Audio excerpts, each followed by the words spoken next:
one of them out, you apply for all of them. That's the way they got it set up in Maryland. Do anybody have any one of these? You? Or go. You have one? Which one do you have? My MBA. You have an MBA and you did it separate.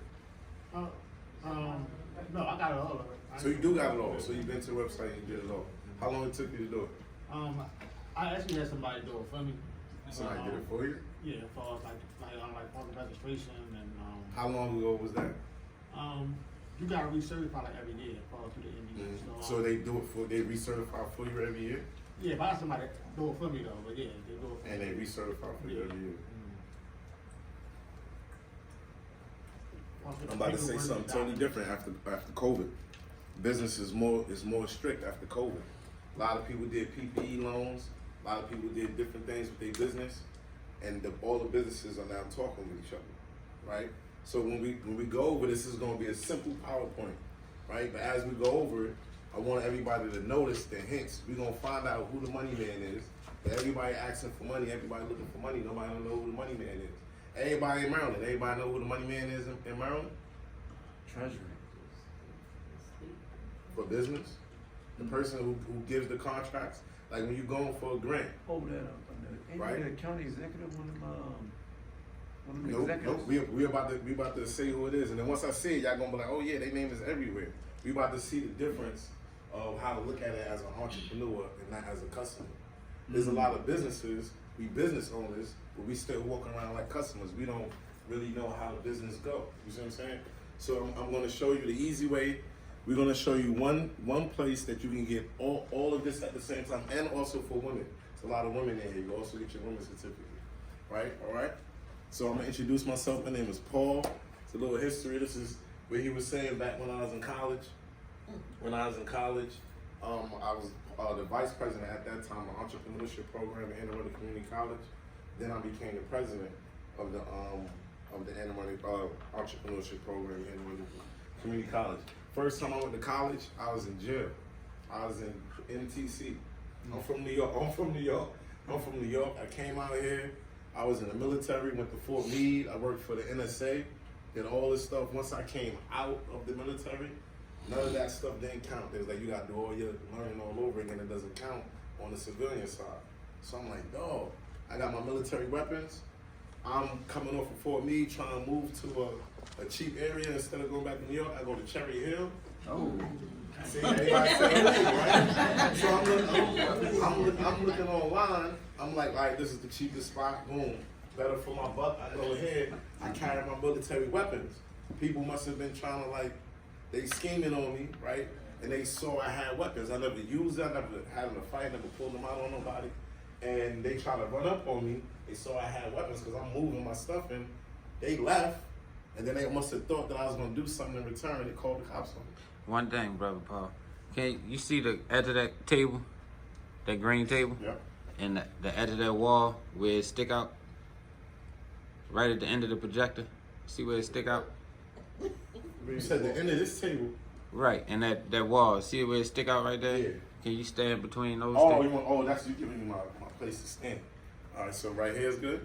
Because you got it on camera. You want to be on the other side? Just in front of the screen. Talk on the other side? Right there is fine. Right just here is stand good? in between the corners of the screen. Move the laptop. Where was I? Oh, going to jail. Right? So I went to jail. I just did it. I did what he said not to do it. All right. Nah, man. There we go. Right? So I went to jail. They was like, I showed them I was a military. I was a sergeant in the Army. Got all these awards, showed them my DD-214. They said I should have known better. I should have known the laws. I said, well, what law did I break? They was like, you're not supposed to have weapons like that in that neighborhood. It was just a shootout, blah, blah, blah. Didn't make no sense to me. They charged me 5 years. I ain't do the whole 5 years. I'm in MTC. Anybody ever been in? You get day for day. You get all this. You go on the program. You go to college. That was the first time I went to college to try to work all my time down, right? I went to college. I'm saying this story to say that the reason why I know how to do all this is because it's in me. You got to have this in you. They call it the entrepreneur spirit. While I'm in there, I'm looking up different things, trying to get money, right? So I start a job. I start writing magazines. I started writing Christian magazines, Friction magazines, all these different magazine companies. When I wrote them, they was like, hey, you start writing stories for us. We give you, I think it was like 10 cents a word, 4 cents a word. This is ways you can make money in jail. They give it to you through money orders. They pay you through money orders. I don't know if they do that anymore. This is Nah, you can a start long over time there. ago, right? So I did it. I talked to the water. The water said, oh, all right, you can do this, boom, boom, boom. And I'm also in school. Anybody been to MTC? Right? You know what I'm talking about? You in the school building, you got the school, that's the only time you get the computers and stuff like that. So they let me go when I'm in school. Nightingale, right? Nightingale was my Earl Nightingale? Yes, Nightingale was my teacher. He taught us copper and he taught us Strangest Secret? Fios. No, the Strangest Secret. Earl Nightingale. Yeah, I don't know. I don't remember his first and last name, but Nightingale, they always talk shit, light skin, older. Yeah. So after I did that, I was like, boom. So now I'm looking up different things. I looked up grants. So I looked up grants. They giving grants to people who come out of college. So I wrote the senator. The senator said, if you come out of jail and go straight to college, I'm gonna pay for your college and I'm gonna put money in your pocket. I said, all right. So I went to Anne Arundel Community College in the prison, came out, went to Anne Arundel Community College. Boom, when I'm talking to him and I'm like, I ain't gonna come get the money and fail. I gotta do something. That's when I introduced to entrepreneurship. Like I already knew what hustling was. I already knew what all this was. I ain't really know what entrepreneurship was. And my teacher was like, "You an entrepreneur. You an entrepreneur. Take entrepreneur classes." And Anne Arundel Community College, they feature entrepreneur classes along with business. One of the first schools to do it. I wound up being a vice president. Wound up winning business competitions. Wound up winning all of these things. Wound up going from the vice president to the president. Wound up helping CSU College turn a 2-year college into a 4-year college. Wound up helping all these things, and this is what helped me to be a business consultant. I'm gonna leave this one a little nervous. This is what helped me to be a business consultant, right? And it's just knowing all of these things. And it's because I understood a key. I understood a key in something. I understood that anytime I asked for something, right? Because I ain't never get none. I grew up, I ain't the prettiest person. When I grew up, nobody could never give me nothing. You know what I mean? I'm a male. If I ask for something, I better pay it back with interest. I better have something for them. Ain't nobody giving me nothing. You see what I'm saying? So every time I ask for something, even when I'm writing for something, I show them how I'm gonna pay them back. So how I used to win all the business plan competitions is one thing that I put in there. Nobody don't put in there. They get like a grant for $1 million. They'll show how. And then the people teach them, show that you need every much of it. Show that you need everything. Buy this to cover the whole $1 million. They never taught you how to make sure you put in there that you paid $1 million back. You just borrowed $1 million. You asking for $1 million. You show them, oh, I need $1 million for this, I need $1 million. You never showed them how they get their money back. That's why you never got the loan. That's why you never got the grant. So that's how I was winning. Something like I started teaching people, and this is where I start teaching people how to open business, how to expand their business, how to do different things, just by understanding certain things, right? We understood that? Yes. All right, well, we're gonna be about to be focused now, right? This is a team building retreat that we did. A lot of companies and businesses do that. They do team building, see how people work together. And we had to lift someone up, and we had to bring them through the net without touching the net. Some people probably did this before with different groups in sales and things of that nature. If you have sales jobs, commission jobs. So that's what we're gonna do today. I'm gonna build y'all up.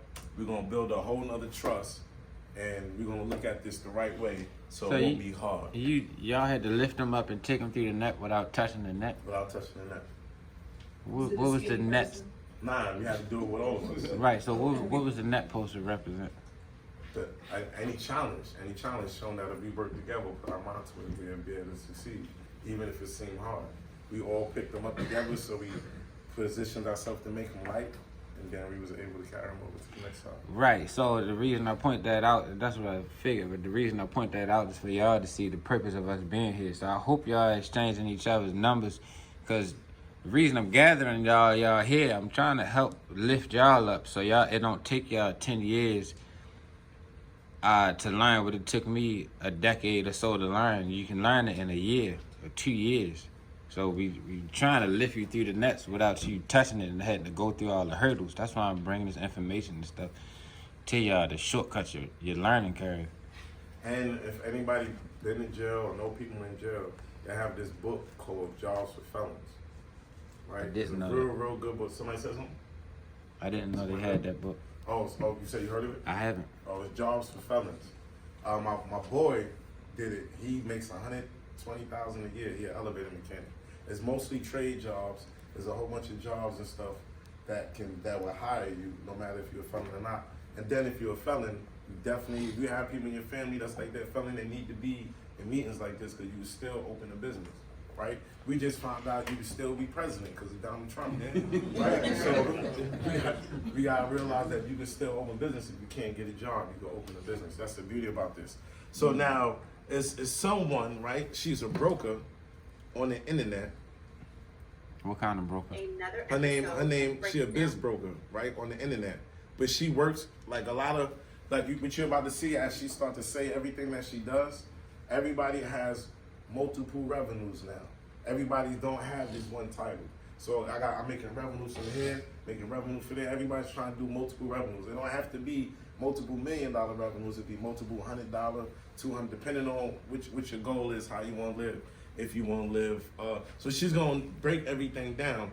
But when it comes to opening your mind and understanding how to get this money and how it works, she breaks it down. So I just want you to hear what she's saying, because I'm gonna break it down a little further what she's saying. Hi guys, thank you so much for tuning into another episode of Break It Down for me, Christina. My name is Christina Wynn, and if this is your first time visiting my channel, first of all, thank you so much for being here. And I want to give you a little background about myself. So I am a business owner. I'm a woman minority certified owned business here in the state of Illinois. I actively bid on government and corporate contracts.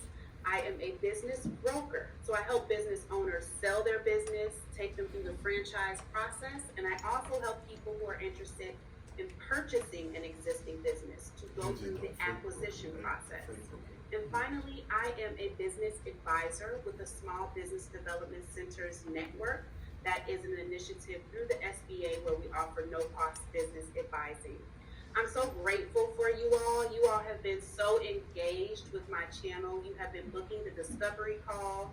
You are leaving comments and questions, and I appreciate that, and I ask you to continue to inquire about the things that you do not know. I am here to help you and be of support in that way. So if you have not booked a discovery call yet, check the link in the bio. Make sure you book a discovery call with me so that you can ask any specific questions that you have about the certification process in relation to you and your business. Today, we are going to talk about the difference between SAM.gov and the certification process. So you get certified as an MBE, WBE, DBE business, any of the SBA's programs like 8A, HubZone, etc. That is not synonymous to being registered in SAM.gov. So I just want to break down the differences in the two today. So make sure you all stick with me to the end. Let's start with SAM.gov. The biggest difference between SAM.gov and the other certifications is that SAM.gov has one registration portal. There is only one SAM.gov. It is affiliated with the federal government, with federal contracts, with federal grant opportunities, and there is only one centralized registration or database. In comparison to certifications, there are many different certifying bodies. Each state, for the most part, has its own certification. Each city, each county has its own certification. And so you have to do multiple certifications in multiple cities to be designated as a minority or woman-owned business in those respective states. Going back to SAM.gov, with SAM.gov, you're able to get what is called a unique entity identifier. Now, this identifier will be used across many different aspects of your business. So namely, if you are bidding on a contract, even if it's a local contract, they will still require you to be registered in SAM.gov. If you are applying for a grant through your state, through the federal government, through the city, any public entity, they will require you to be registered in SAM.gov. So when you are bidding on local contracts as a certified vendor, they will still ask you for your SAM.gov registration. So what the recurring theme here is that regardless to if you decide to get certified as a WBE or MBE owned business, you absolutely need to be registered in SAM.gov. It is a free registration. It is not extremely hard, but the SBA has guiding videos out there. I can absolutely support you with one-on-one coaching if you need somebody to get you through that process. But regardless to how you get there, you need to be registered in SAM.gov if you are interested in doing any type of B2B business, so business to business with the government, local, federal government. If you're interested in applying for grant opportunities through your local or federal government, you need to be registered in SAM.gov. Now, let's go back to the certification. The certification is absolutely important still. The certification is a vetting process. SAM.gov is a registration. Let's talk about the process of getting certified. First thing to note is that there is an extensive list of documents that are required for you to submit. And those documents will be reviewed by the state entity or whatever entity you're getting certified with, and they will make sure that the information there is correct. And if there's anything that they need additional information on or feel like you need to submit something in place of, they will let you know that as a part of the vetting process. That goes the same with the application. The questions that are in the application should match with the supporting documents that you provide to prove the information in the application.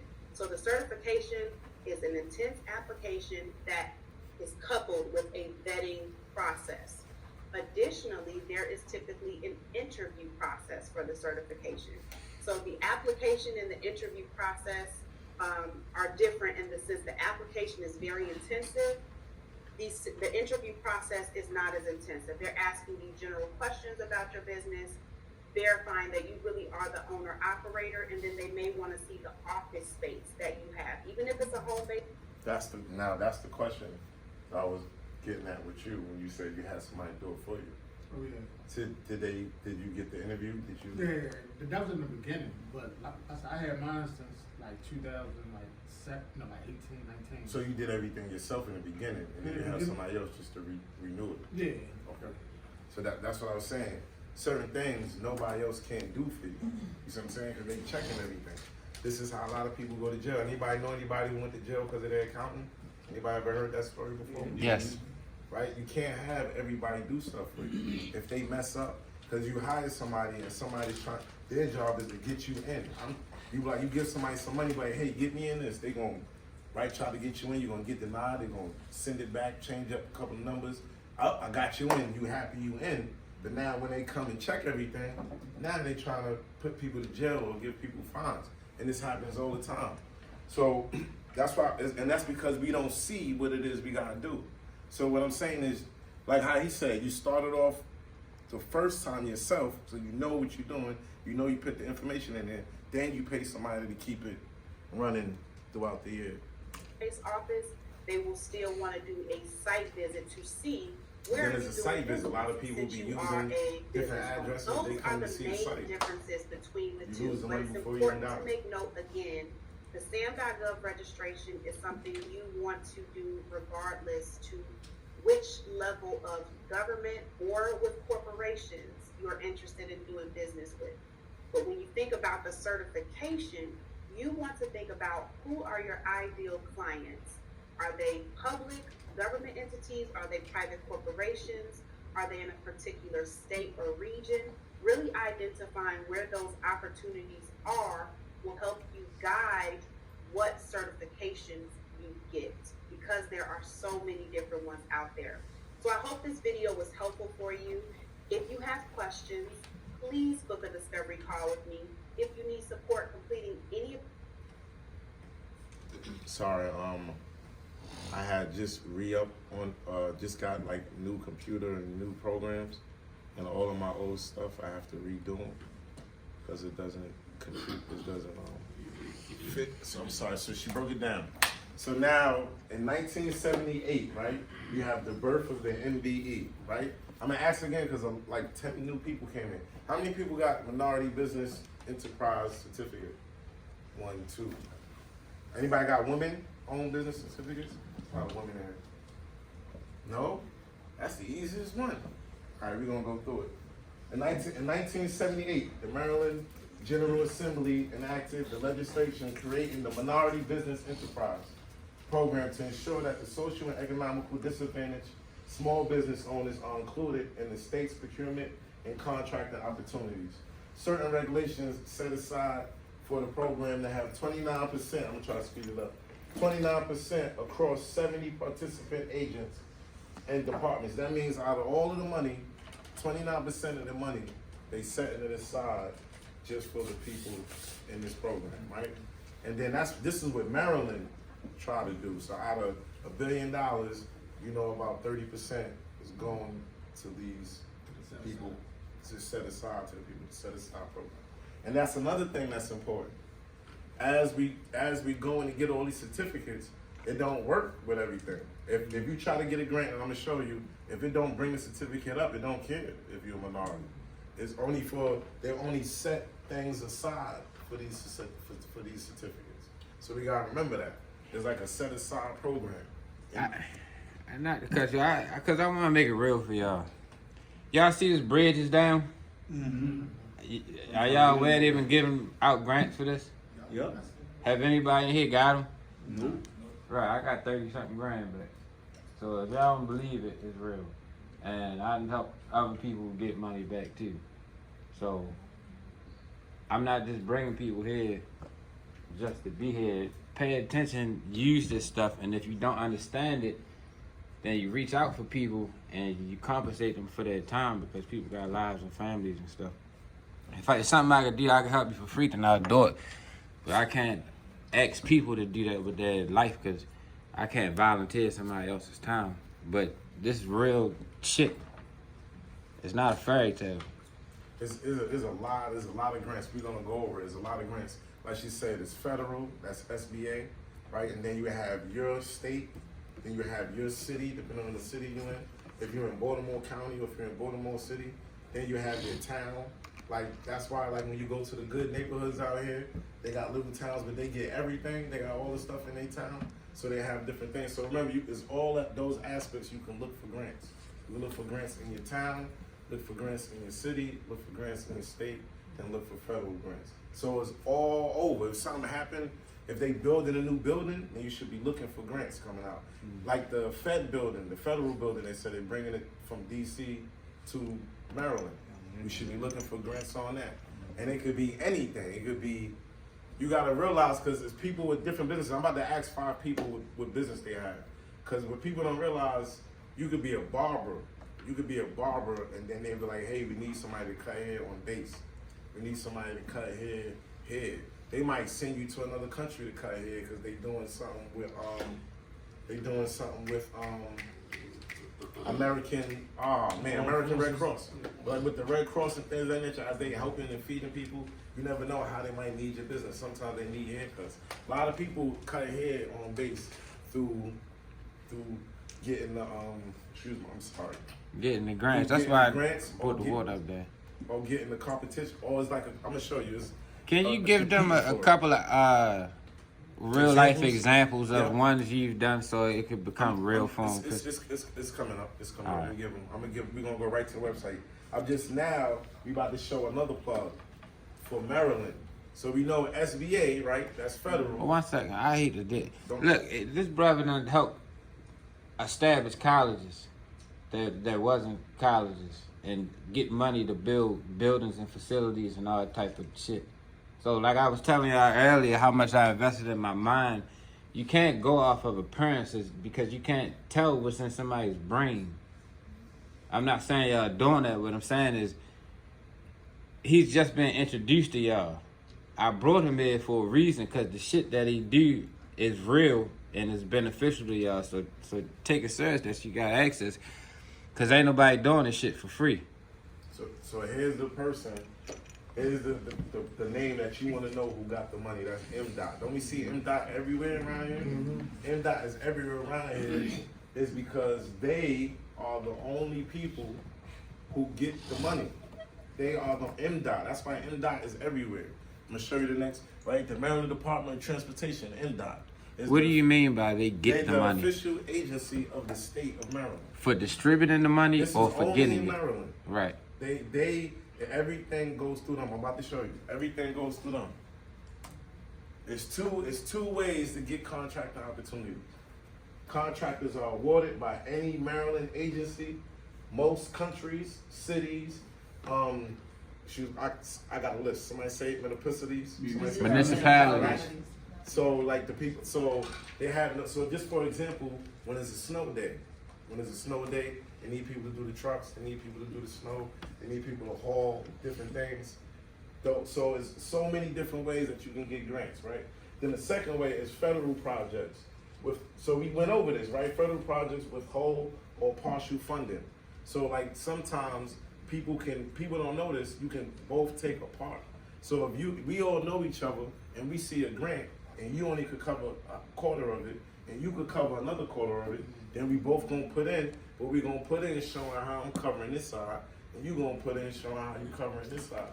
So I didn't know that you can collaborate on the grant, ways, yes, even if y'all two different entities. So when he was saying broker, that's what I wanted to go over with y'all, because it was just like freight broker, but it's different. If you can't cover something, you will always have another business as a subcontractor cover it for you. So it's the same thing. So when you're going for grants, you could go for grants as a subcontractor, or you could go for grants as the prime contractor. When you're the prime contractor, then you're able to hire everybody else as subcontractors. So you get the money and you dish it out to everybody else. MDOT and the agencies will be dishing it out to you. The federal government will be dishing it out to them. Everything you can see everything. So then it's 4 types of certification. So this is what she was talking about, right?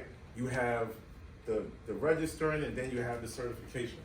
It's 4 types, right? I'm doing it so it could be nice and easy. It's nice and easy. The first, watch how everybody should be able to do this. Minority Business Enterprise, that's the MBE, right? And you see, I put on there is state-funded contracts. So when you're dealing with the minority business, you're mostly dealing with state funding. That's why it varies throughout every state. So a lot of your state funding is gonna come out of minority business enterprises, right? Then you have, I'm gonna stop going in front of us. See, I got the camera stuff. You got disadvantage. Nah, they go in the front of that. So as long as you stay in between those 2 points right there. Oh, good. All right. You got disadvantage business enterprise, right? That's for disadvantage. Like we all fit disadvantage. It could be a neighborhood. It could be everything. What I got here on the bottom is the people who fund the projects. So I want you to notice the name: S. M. M. SA, M. Maryland Transit, M. All the dots. These, huh? All the dots. DOTs. Right? This is the plug. This is the person who got. This is who got the money. And they associated with all of these different programs and the state highway. Like I was saying, this is where you get your money. These are people who fund the projects and administrate the projects, right? So that's what you want to know when I go to the next one. And that's all under disadvantaged businesses. So if you want to do MDOT and things, you know you're going to be looking under disadvantage. If you're looking for only state, if you're looking for federal, you're not going to do it under your minority business. You're going to do it, you're going to be looking for state funding contracts under minority business. I got a question. Yeah. What is the exact definition of disadvantaged business? Like, does it mean a particular thing? It's like saying minority, but it's not minority because white people live in the hood. So if you live in the hood, I'm sorry, I be saying stuff so it could be layman's terms. Some people look at it like it's crazy. If you have to understand it, you're gonna be able to make money. If you don't understand, you're gonna be like, what's disadvantage? Now the way I said it, you're gonna always remember it. Oh, you disadvantaged. Nah, that's how we want you to talk. You live in our neighborhood. So anybody who lives in your neighborhood, anybody who got the same amount of money as you, they disadvantaged. It don't matter their race. But to be minority, it depends on your race and nationality and things of that nature. Disadvantage, it depends on your money, it depends on your location and things of that nature. You doing good. Wait till you hear me talk. You ain't heard me. Oh. I'm worse than that. Now the third one is the ACDBE, like what? The Airport Concession Disadvantage Business Enterprise. So Different things could be. So you want to be in this field, right? Dealing with the airports. Everybody dealing with trucks. You want to deal with the airport, right? But you disadvantaged. You don't got enough money. You don't have enough resources. Your location is all the way over here. The airport all the way over here, right? You live on the other side of the state. So this is all different ways that make you disadvantaged, right? It don't have nothing to do with your race. So this is why this is now when you fill this out automatically. Part of when we fill out, when you fill out the when you fill out the forms, this is included with it. So that's the beauty about Maryland. All 4 of them that I went over and the small business, all 4 of them get filled out at the same time. So they try to clear you for all of them at the same time. Now, when I didn't understand what they meant when they say airport concession. I'm thinking like the people who had the concession stands or contracts with the airport. Like you know how you walk through the airport, people selling stuff. Is that what exactly does that mean? That's the whole thing. It could be anything because this is the person who administrates the contracts. Something might break down, the planes might not work, and now they need trucks. They might be like, hey, this plane is down. Boeing messed up again. We can't get nothing. We need freight. We can't fly in. We got to either use train or we have to use trucks. It could be anything. It could be we need this food. We need these peanuts. It could be anything. So it's whatever that they in need from that's coming from. That's why I have it. I'm just naming the money person. I'm just naming so you can know who's the person who's administrated by, and then look. You see what I'm saying? MDOT is with them. So you know who the money people who's giving out the money, who the money people administrating how everything goes. Then the smaller business, right? The small business enterprise, SDOT, right? That's the federal. Then MDOT. So remember that MDOT. So now if you going somewhere, you want to do a business meeting and things of that nature, watch as you're doing it with the Chamber of Commerce. As you're doing it, you're gonna see MDOT is there. That's how you know it's something important. You're like, see something with the mayor, see something with the governor. You're gonna see MDOT is there. You're gonna see MDOT is there. That's the money man for Maryland.